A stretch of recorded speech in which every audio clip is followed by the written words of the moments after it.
Parliament of India. Coordinates 28 Deg 37 2N 77 Deg 1229 E/28.61722 DEGN 77.20806 DEGE/28.61722 77.20806. The Parliament of India, also popularly known as Sansad, is the supreme legislative body in India. The Parliament comprises the President of India and the two houses, Lok Sabha, House of the People, and Rajya Sabha, Council of States. The President has the power to summon and prorogue either House of Parliament or to dissolve Lok Sabha. India's government is bicameral. Rajya Sabha is the upper house and Lok Sabha is the lower house. The two houses meet in separate chambers in the Sansad Bhavan, located on the Sansad Marg or Parliament Street in New Delhi. Those elected or nominated, by the President, to either House of Parliament are referred to as Members of Parliament or MPs. The MPs of Lok Sabha are directly elected by the Indian public and the MPs of Rajya Sabha are elected by the members of the state legislative assemblies, in accordance with proportional representation.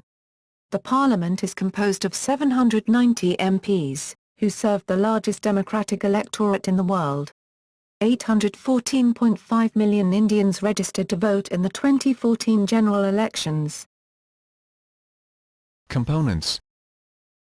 The Indian Parliament consists of two houses called as Lok Sabha and a Rajya Sabha with the President of India acting as their head. President of India. Similar to most Commonwealth countries, India also includes the head of state, the President of India in India's case, as a component of Parliament. The President of India is elected, from a group of nominees, by the elected members of the Parliament of India, Lok Sabha and Rajya Sabha, as well as of the state legislatures, and serves for a term of 5 years. Historically, ruling party, majority in the Lok Sabha, nominees have been elected and run largely uncontested. Incumbents are permitted to stand for re-election, but unlike the President of the United States, who can be elected just twice, incumbents can be elected for any number of terms.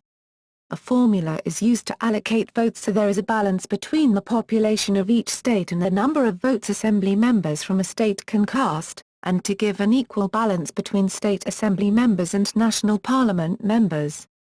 If no candidate receives a majority of votes, there is a system by which losing candidates are eliminated from the contest and votes for them transferred to other candidates, until one gains a majority. Pranab Mukherjee is the present President of India. Lok Sabha.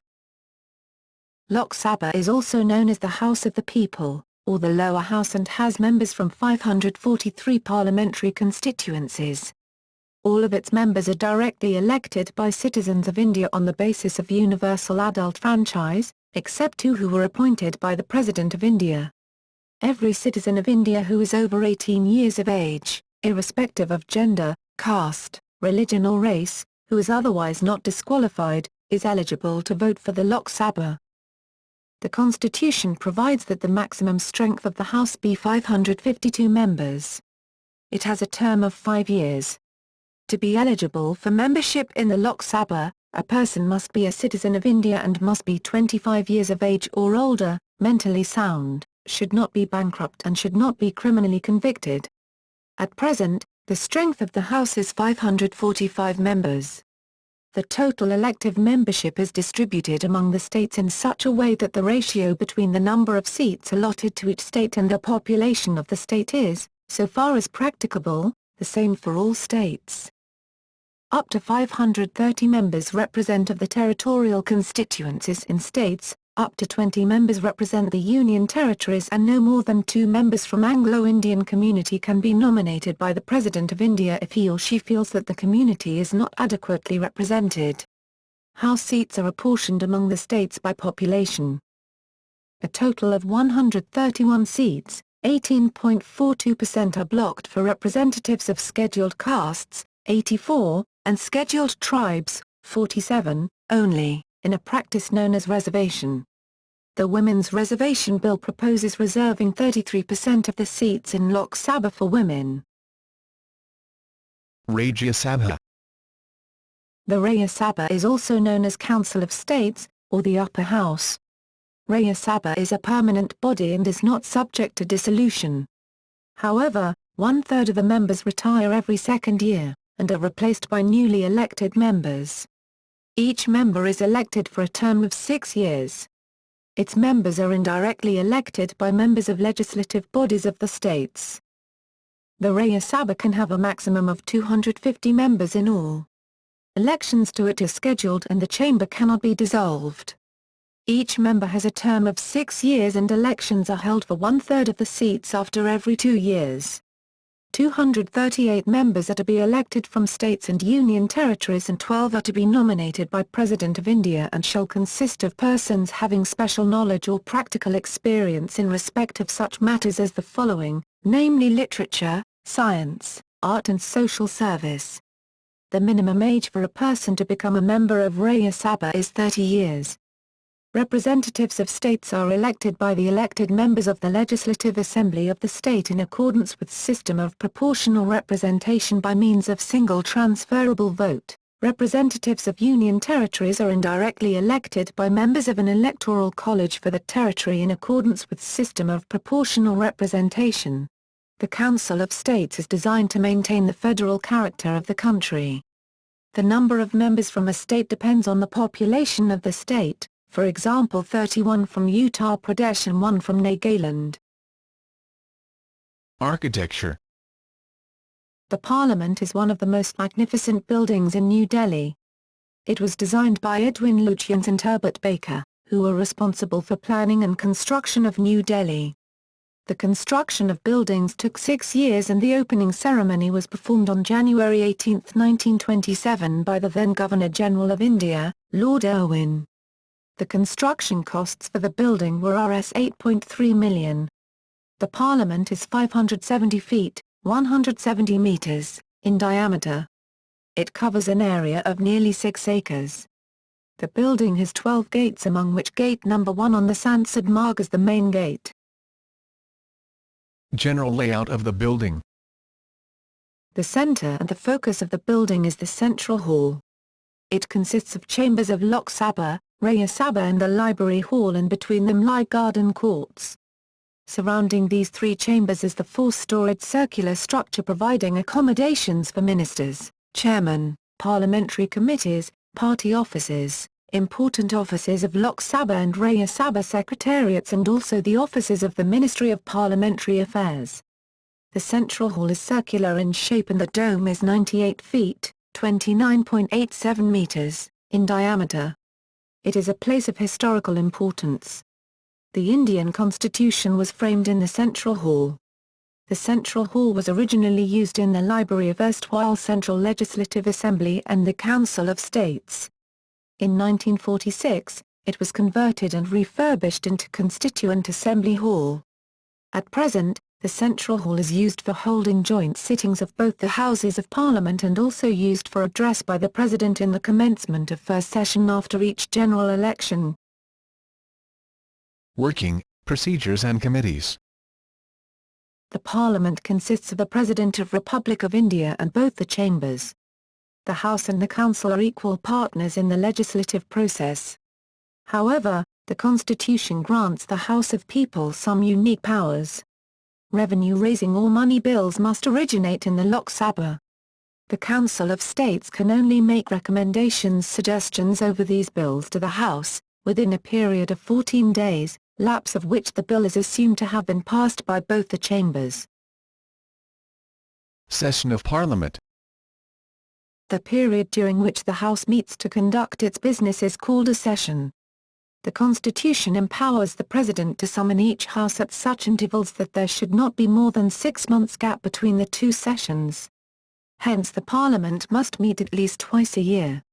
In India, the Parliament conducts 3 sessions each year. Budget session, in the months of February to May, monsoon session, in the months of July to September, winter session, in the months of November to December. Lawmaking procedures. Lawmaking procedures in India are modelled after, and are thus very similar to, those followed by the Parliament of the United Kingdom. Parliamentary Committees. Parliamentary committees play a vital role in the parliamentary system. They are a vibrant link between the Parliament, the executive and the general public. The need for committees arises out of two factors, the first one being the need for vigilance on the part of the legislature over the actions of the executive, while the second one is that the modern legislature these days is overburdened with heavy volume of work with limited time at its disposal. It thus becomes impossible that every matter should be thoroughly and systematically scrutinized and considered on the floor of the House. If the work is to be done with reasonable care, some parliamentary responsibility has to be entrusted to an agency in which the whole House has confidence. Entrusting certain functions of the House to the committees has, therefore, become a normal practice. This has become all the more necessary, as a committee provides the expertise on a matter which is referred to it. In a committee, the matter is deliberated at length, views are expressed freely, the matter is considered in depth, in a businesslike manner and in a calm atmosphere. In most of the committees, public is directly or indirectly associated when memoranda containing suggestions are received, on-the-spot studies are conducted and oral evidence is taken which helps the committees in arriving at the conclusions. Parliamentary committees are of two kinds, ad hoc committees and the standing committees. The most powerful committee is the Public Accounts Committee, which is headed by the Leader of the Opposition. Standing Committees. There are standing committees in the Indian Parliament. Each House of Parliament has standing committees like the Business Advisory Committee, the Committee on Petitions, the Committee of Privileges and the Rules Committee, etc. Standing committees are permanent regular committees which are constituted from time to time in pursuance of the provisions of an Act of Parliament or rules of procedure and conduct of business in Parliament. The work of these committees is of a continuing nature. The financial committees, DRSCs and some other committees are standing committees. Ad hoc committees. Ad hoc committees are appointed for a specific purpose and they cease to exist when they finish the task assigned to them and submit a report. The principal ad hoc committees are the Select and Joint Committees on Bills. Others like the Railway Convention Committee, the Committees on the Draft 5-Year Plans and the Hindi Equivalence Committee were appointed for specific purposes. Joint Committee on Food Management in Parliament House Complex etc. also come under the category of ad hoc committees. 2001 Parliament attack. On December 13, 2001, the Parliament building was attacked by 5 Lashkar-e-Taiba and Jaish-e-Mohammed terrorists. In addition to all the attackers, 6 military personnel and 1 civilian were killed.